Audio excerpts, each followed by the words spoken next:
Assalamualaikum warahmatullahi wabarakatuh. Banyak dalam buku-buku sejarah yang ditulis oleh orang-orang orientalis, bahkan oleh bangsa Indonesia sendiri, dikatakan bahwa Islam masuk ke Indonesia dibawa oleh pedagang-pedagang Parsi dan Gujarat. Dan ini satu kekeliruan yang harus diperbaiki penulisannya. Ya, karena Islam di Indonesia ini datang sejak zaman sahabat Rasulullah SAW.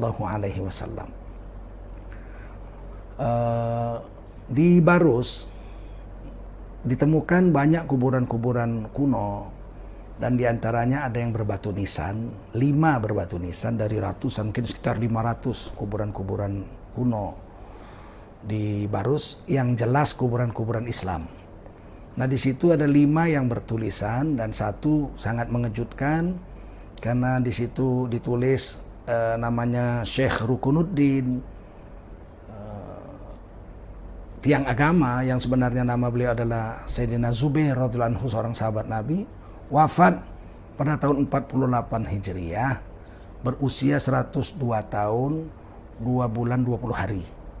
Jadi kalau dihitung-hitung beliau ini umurnya setahun lebih tua dari baginda Rasulullah SAW. Beliau lahir tahun 570 Masehi, sedangkan Rasulullah SAW lahir pada tahun 571 Masehi. Jadi lebih tua Syekh Rukunuddin setahun dari baginda Rasulullah SAW.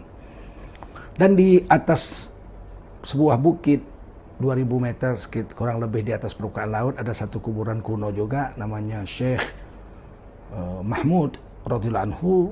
Beliau itu justru dikatakan wafatnya pada tahun 44 Hijriah, yakni 3 tahun setelah Sayyidina Ali radhiyallahu anhu wafat, dan di zaman dinasti Islam waktu itu kekuasaan Islam masih di tangan Sayyidina Muawiyah bin Abi Sufyan radhiyallahu anhu.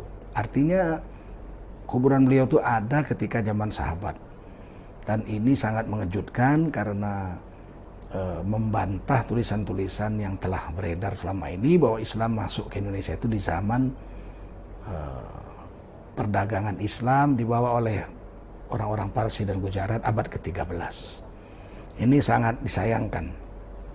Alhamdulillah negeri Barus ini sudah dikenal lama karena Fir'aun pun dikatakan mengambil kapur Barus, minyak kapur Barus, kemenyan, emas itu dari negeri Sumatera yang disebut Suwarna Dwipa. Jadi Sumatera ini disebut Pulau Emas, Suwarna Dwipa, dan pelabuhannya itu Barus atau disebut Fansur. Pelabuhan kuno yang sudah ribuan tahun dikenal oleh seluruh dunia. Dari sinilah nanti ulama-ulama Nusantara berangkat ke Timur Tengah untuk menimba ilmu. Makanya salah satu ulama besar di Aceh yang terkenal menulis Quran dengan tangan beliau sendiri, yang disebut Syekh Abdul Rauf, itu digelar Syekh Abdul Rauf Al-Fansuri karena berangkat dari negeri ini lewat pelabuhan Fansur, walaupun beliau sebenarnya orang Singkil, yang kemudian berkubur di Kuala Sungai di Banda Aceh dan disebut Syekh Kuala, yang ketika tsunami kemarin tidak terjejas sama sekali, tidak rusak. Begitu tingginya air, 3 kali pohon kelapa. Kuburan beliau itu satu buah tiangnya pun tidak terkena air. Ini airnya kayak seperti melompat gitu. Bahkan ada kapal besar PLN yang besar sekali di 7 km di tengah laut itu berdiri begini. Dibawa tsunami itu bukan berjalan begini, berdiri begini. Tapi pas kuburan beliau tuh loncat gitu. Dan ini menjadi bukti bahwa beliau ini seorang yang karomah. Mengarang satu kitab tafsir berbahasa Melayu, tulisan Arab, ya tulisan Jawi, dicetak di Mesir. Judul tafsirnya itu Tafsir Baidawi.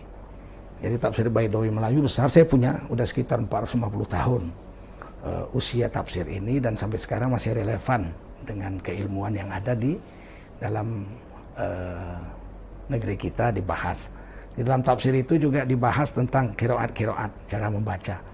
Misalnya Malik Yaumiddin, ada 2 qiraat yang membacanya pendek, dan ada yang membacanya panjang, Malik Yaumiddin.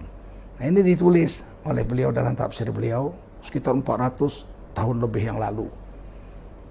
Beliau digelari Syekh Abdul Rauf Al-Fansuri karena keluar dari pelabuhan Barus, Fansur. Nah, disitulah ada ratusan kuburan dan 5 bertulisan ternyata sahabat Nabi sudah ada di Fansur. Dan menggembirakan bahwa di depan laut Fansur itu, Barus itu ada sekitar 1000 meter, ada sebuah pulau disebut Pulau Mursaha. Saya pikir ini diambil dari ayat Quran, Bismillahi majreha wa mursaha inna rabbila ghafurur rahim. Dan disitulah menjadi markas dakwah kaum muslimin zaman Rasulullah SAW itu, zaman sahabat. Dan dikabarkan dari situlah persinggahan sahabat dari Mekah Madinah yang dikirim, kemudian singgah di Pulau Mursaha. Dari situlah sahabat ada sekitar 60 orang dikirim ke Cina di bawah pimpinan Sayyidina Sa'ad bin Abi Waqqas. Sayyidina Sa'ad bin Abi Waqqas radhiyallahu anhu itu tercatat datang ke Cina di zaman dinasti Tang. Diutus di zaman Sayyidina Utsman bin Affan radhiyallahu anhu. Beliau dengan 60 sahabatnya sampai di sana dan kemudian mendapat hadiah sebuah tanah di Cina dan disebutlah tanah itu sebuah masjid dibangun namanya Masjid Sahabat.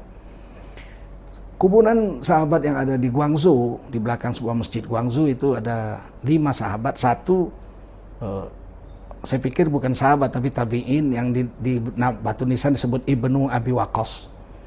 Artinya mungkin ini anak Sayyidina Sa'ad bin Abi Waqqas yang menikah dengan gadis Cina sehingga beliau bisa bahasa Arab, bisa bahasa Cina.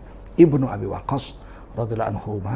Kemudian beliau dikuburkan di belakang Masjid Guangzhou dan ada 5 sahabat lagi yang ada dikuburkan di Cina.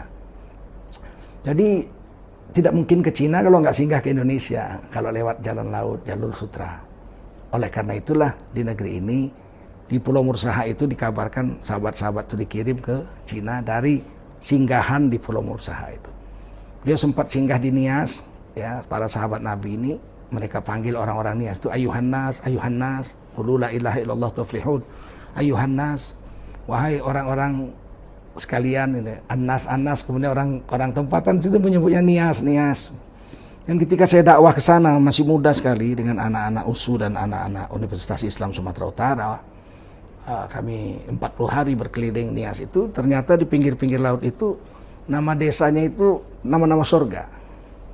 Ya, nama-nama surga. Jannata itu artinya surga, jannah. Kemudian Firdaus, Darussalam, Ma'awa, Naib. Itu nama desa-desa di Pulau Nias yang mayoritas bukan orang Islam sekarang. Tapi nama desa-desa di pinggir-pinggir laut itu menunjukkan bahwa Islam pernah datang ke sana.